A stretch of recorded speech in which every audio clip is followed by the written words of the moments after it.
we got a couple of news to discuss over here. Starting off with the SAG nominations. I don't know if you're up to date with the dates now because they moved everything around. Obviously, with all the Yes. fires and stuff that has been happening. I know you've got people over there. I mean, you were living over there for a bit. I've got people over there as well.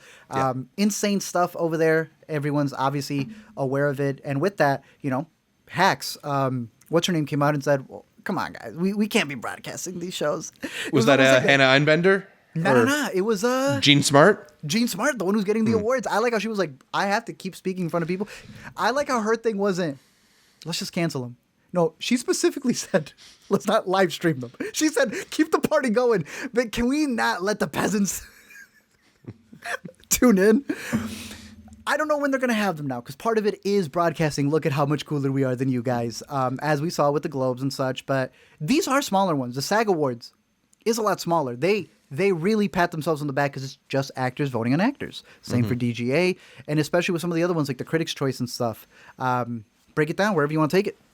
Yeah, so why don't we start a little bit with the SAG Awards, because one thing that's interesting about SAG specifically is that the Academy's largest branch of voters are actors. So a lot of times SAG can be like a pretty good indicator of at least where some tastes in the Academy lie.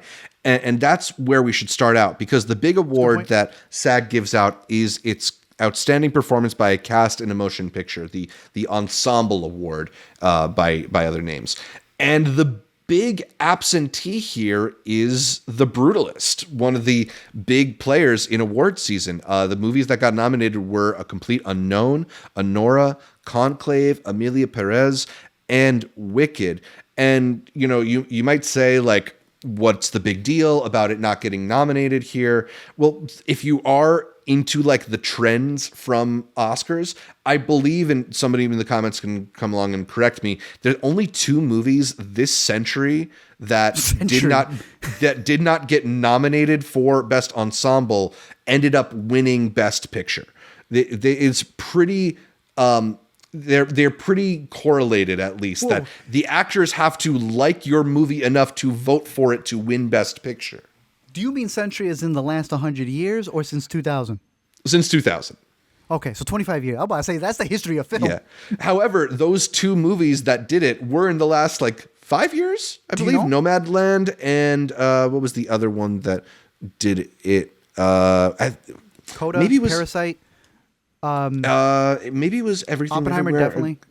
I could be wrong about that. Somebody in the live stream comments can hopefully correct me on what that other one is. But yeah, I mean, so if you care about that kind of thing, this might be a bad sign for The Brutalist's Best Picture chances. Not to be nominated, but to win it. Would you give it ensemble to begin with, though? Because that's the other thing I see here. It's a good stat, but I wonder, would I have put it on here? Yeah, so maybe. I mean, it has that incredible Adrian Brody performance, of course. Guy Pearce, who you liked quite a bit in the movie, I think is nominated? That is the thing. Guy Pearce is not in the Best Supporting Actor so they nominees. They messed up right there. So that's another indication that maybe the actors branch is a little less high on The Brutalist than other people. Sheesh. All right. Yeah. Well, I got 2 things for here. One is obviously knowing what your pick is, but before that, I learned something. You do not get nominated for Cast in a Motion Picture unless your name is in the title credits. Oh, if you're on the poster. Turns out they got rid of the kid from Moonlight. I saw someone posting about that. The one on the cover, because that movie's stacked with so many actors, was left behind. The big one here, Conclave. Oh, who didn't get in? The Mexican Pope, Zach, and if you know the story, mind-blowing. He is not mentioned, and thus, that's the one cardinal you keep out. Insane to think. But that was a rule I did not know. You need to have your name in the title credits or in the poster in order to be able to be nominated for this. And there's interesting because because they don't award every single person in the cast, right? Like the movie doesn't win and 100 actors go on stage. It's like 5 or 6, right? They learned from the Grammys where they had to give out a little piece of something to everybody when they were winning the rap records. Yeah. Now here, I thought that was an interesting rule to have. It kind of showcases how they have to compete and how important it is to be an above-the-line name. And then, I ask you the question. Out of these, if you're not counting The Brutalist, I'm going Conclave. Are we talking about what has the best cast or just what you think is your front runner for picture? It's double for me. Man, look, if we're going for best cast, I'd probably go Conclave as well, although Honora gives it a run for its money. It's good. That's a good one. It's my second.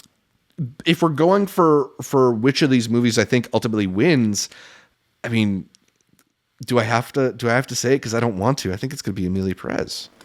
That's wicked of you to say that. It sadly might be. Let's keep it going with some of the other ones. We have female actor in a leading role.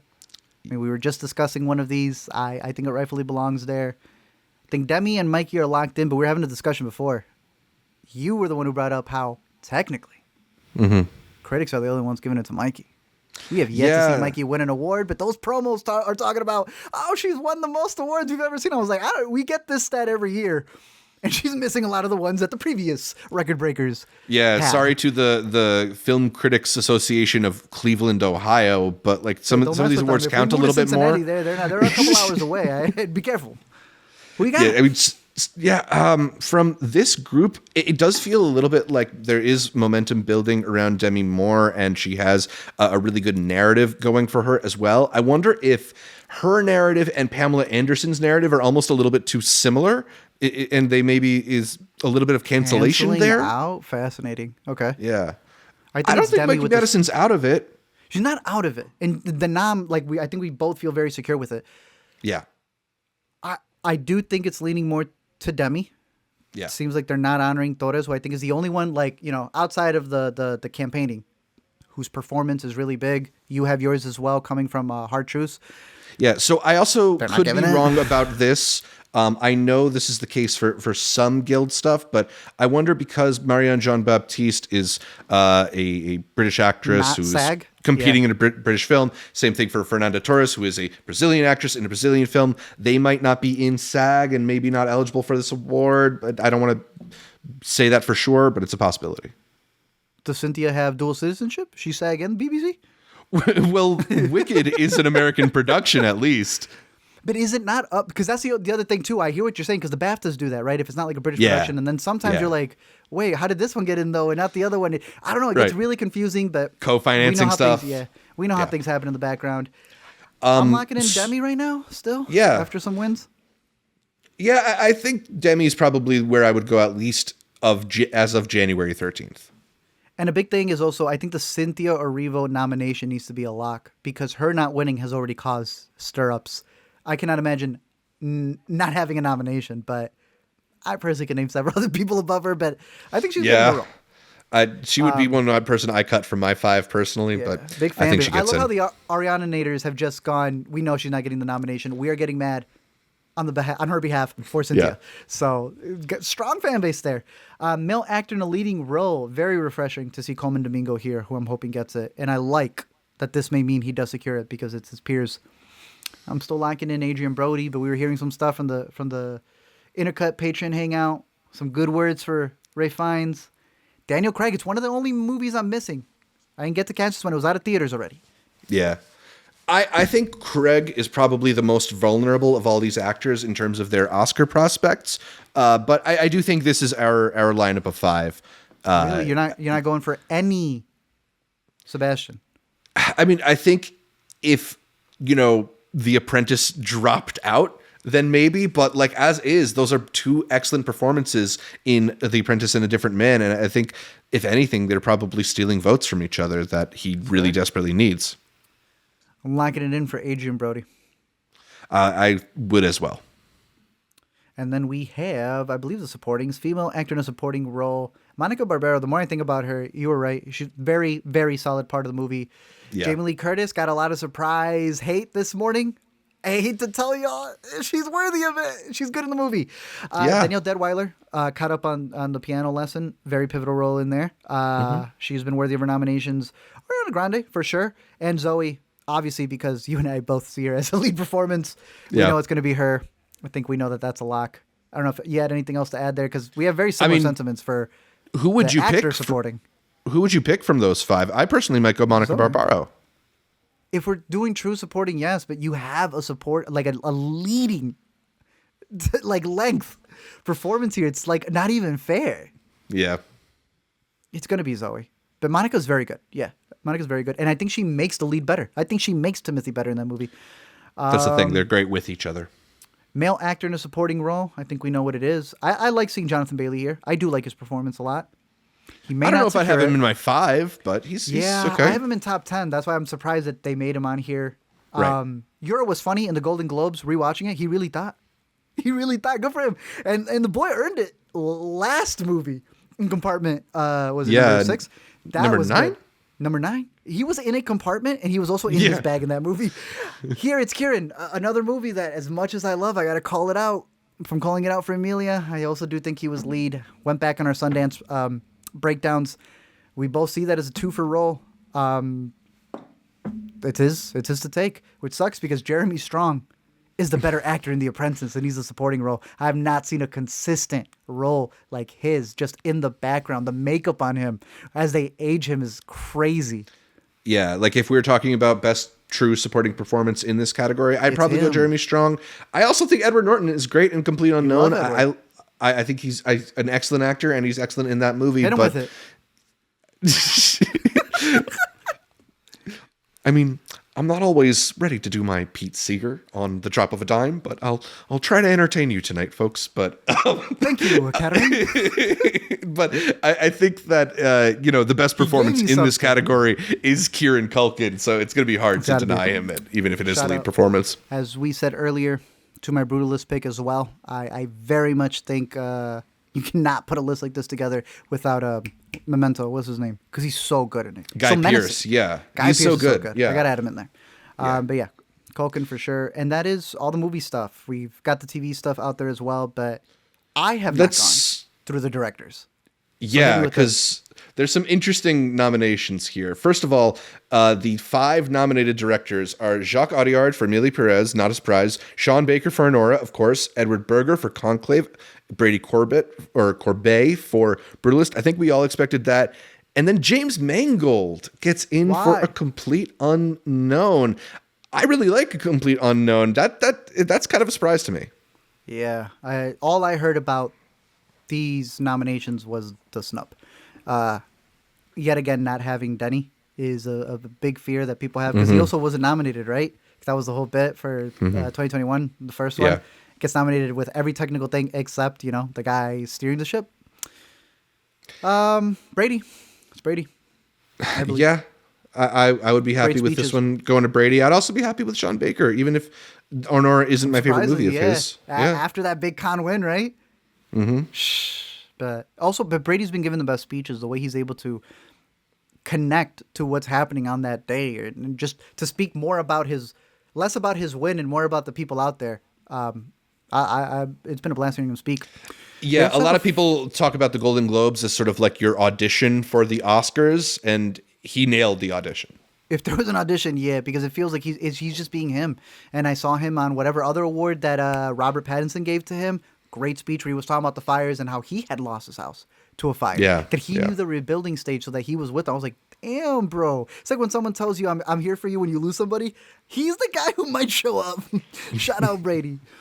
First time theatrical feature film. Yeah, this was the really interesting one because the directors nominated include Payal Kapadia for All We Imagine Is Light. A lot of people are really into it. Ramel Ross, who we were huge fans of Nickel Boys. That film is amazing. He's funnier than I thought he was. I've heard him talk. I don't think the guy who made that movie was that funny. I mean, he's like a former basketball player for Georgetown or something. The man's lived a few different lives already. Oh, that I've scratched the surface on this man. That's so fascinating. Halfdan Ullman Tondil for Armand. Yeah. Sean Wang for Dee Dee. Good. And then Megan Park for My Old Ass, her second film.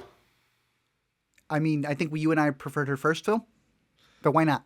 Yeah, I mean, well, she's nominated here for first time theatrical feature film. I guess it's because The Fallout went straight to Max and was nominated for an Emmy and is considered a TV movie. Nah, you got it there. Because Ramel also did a doc. That's a feature film. Well, that's the other thing is that this might be the first time I'm going to assume it is, that 2 first-time feature film director nominees were both previously nominated for Oscars. Ramel Ross for his documentary Hale County, This Morning, This Evening, and Sean Wang for 99 Waipo, his short. Which he should have won. I like Ramel here. Yeah, it's a great look. I think he should be in the top 5 for director, but luckily DGA has an extra category to put some people like this. I'm a little curious on this right here, though. What's with the whole Megan Park didn't have a unit production, a first assistant director? So what's happening here? Are we just missing stuff? I don't know why he's the only one on the DGA website who has his whole team credited. No, I think they all had someone. So just to note that out there for those. Yeah, BBC. I wonder maybe it's a team. You just gotta they haven't submitted credits or something yet. Yeah, I don't know. We had some TV ones. I don't know if anything stood out to you, but I'm going Shogun for most of them. Yeah, I mean, it's Shogun. Shogun dominated the dramas. The Bear dominated the comedies. I think we can expect that. Yeah, Penguin. Iowa Debris, good for her. Yeah, that was kind of the big news, right? That she got a DGA nomination for Napkins. Penguin dominated in limited series. Yes, it 3. Yeah. Damn. R.I.P. Ripley. Sorry, man. It might still get it. Yeah. It's per episode. Achievements in a variety talk shows. Let's see. Any variety talk shows that stand out to us? You didn't get your Netflix one, bro. Oh, John Mulaney? No, it didn't get in there, unfortunately. Terrible. Yeah. Direction, Achievements, Variety Talk Show. Hamish Hamilton for the Oscars. Tom Brady Roast. The live election. 77th Annual Tony Awards or Ali Wong Single Lady. Some of these awards is just funny, bro. Like, how random. Are these all Random. Random as can be. I don't know. Roasted Tom Brady? I don't care. Neil deGroot. Actually, no. The Oscars was good last year. The Oscars had the Barbie bit. That was still last year's. Yeah. It was a good one last year. It was a good directed. It was a good show. Reality, I don't really care unless you do. Children's programming. All right, let's look the serious. Let's go one by one. We'll go down to the unit production manager. Commercials. Yeah. Okay. Yeah. And I think that's it. Oh, Tim Heidecker with a nom on something. Yeah, Tim and Eric have a really successful career doing Marketing? Commercials now. Yeah. Really? Yeah. I've been seeing this man pop up with what's his name? Reviewing movies. On cinema at the cinema, yeah. Unbelievable. They're like shout out to my guy Eddie Alfano who's on that show. Ridiculous. He's the one, right? Is that him? No. He's the bald dude. What's his name, bro? He was in the Joey or something. Cookie movies. Oh, you're talking about Neil Hamburger? Is that his name? I think so. I think that's who you're talking about, at least. What's the movie that came? No, something Tucker. Tucker. Greg Turkington. Yeah. Greg Turkington. Neil Hamburger's the character, I think, that he plays. Gotcha. Okay, yeah, because they're idiots reviewing movies, bro. He said better, man. He goes, it reminds me, it's Robbie Williams. Yes, Robin Williams. Not from Bicentennial, man. It's the dumbest reviews out there. Shout out them. Yeah. This is the man right here. Hilarious. Watch. What's the movie I just mentioned? Fremont. He's really funny in Fremont. Yeah. Really funny in the movie Entertainment, I think it was. Entertainment. A few years ago. Let me pull out a poster over here. Oh, yeah, right there. Yeah, you have recommended that one. But I think that's it for. Yeah, well, so those are the only guild nominations we can. The only guild nominations we can really talk about, right? Or you want to talk about the documentary briefly? Just a really quick one right here. Porcelain War. It's getting theatrical. Sugarcane was winning some awards. Soundtrack was good. Hollywood Gate. But I like seeing Daughters there. As long as we secure a nomination for Daughters, that's really all that matters. Absolutely. And those are the only guild nominations we have to talk about because the Writers Guild and Producers Guild both delayed the announcement of their nominations. So we'll catch up with those whenever we can. But I thought these charts that Eric Anderson at Awards Watch on Twitter put together were pretty interesting ways to look at like the state of the Oscars race, like which people are securing which precursor awards to let you know who the front runners are. And you've pulled up the best actor spreadsheet right now, and you can see that like Adrian Brody, Timothy Chalamet, Daniel Craig, Coleman Domingo, Ray Fiennes, they are making every precursor that you kind of want in order to secure that best actor nomination. So these are good breakdowns. We should link the guy's Twitter thing, but Zach also put them in a nice little format so that you could see them. It's a really good way to see like, okay, these are probably the lock. They're sweeping. These are the outliers. But it also puts other people on your radar. Because again, let me go over here for the supporting one. That's what got me more interested in catching Showgirl. When I was like, wait, really her? Jamie Lee Curtis, she's even on the radar for Best Supporting Actress. So like over here as well, Emily Watson, Small Things Like These. I got to get on that one. That's a VOD that I'm missing up on. So no, I think it's a cool way to see how they've been listed, who's having a really good run, good stats. That's really what this era is. These next 2 months, all stats right there. So definitely give a gander at those. I don't know if there was one you wanted to point out, or we'll link them down below so that people can keep an eye on it. Yeah, what was one of the interesting ones? I mean, you have actress pulled up, which is a pretty interesting one because according to the precursors, there are 4 clear frontrunners in Cynthia Erivo, Sofia Gascon, Mikey Madison, Demi Moore, who've been nominated for BAFTAs, for Critics' Choice, for Golden Globes, for Screen Actors Guild. And then it's a little more up in the air, right? Like we have some Pam Anderson, we have some Marianne Jean-Baptiste, we have some Nicole Kidman and Angelina Jolie and Kate Winslet and Amy Adams. Fernanda Torres like barely shows up on this list. So that 5th slot is a little up in the air, at least if you look at what has come before it. Yeah, and you see the same thing with the supporting one. Oh yeah, supporting actress is all over the place. Exactly. And then the director's one, you kind of see, okay, there's a 4 solid one there. Will the missing nomination for Coralie be big when it's the director's one? It's fascinating stuff to look at. So keep an eye out for these. Let us know your thoughts on that.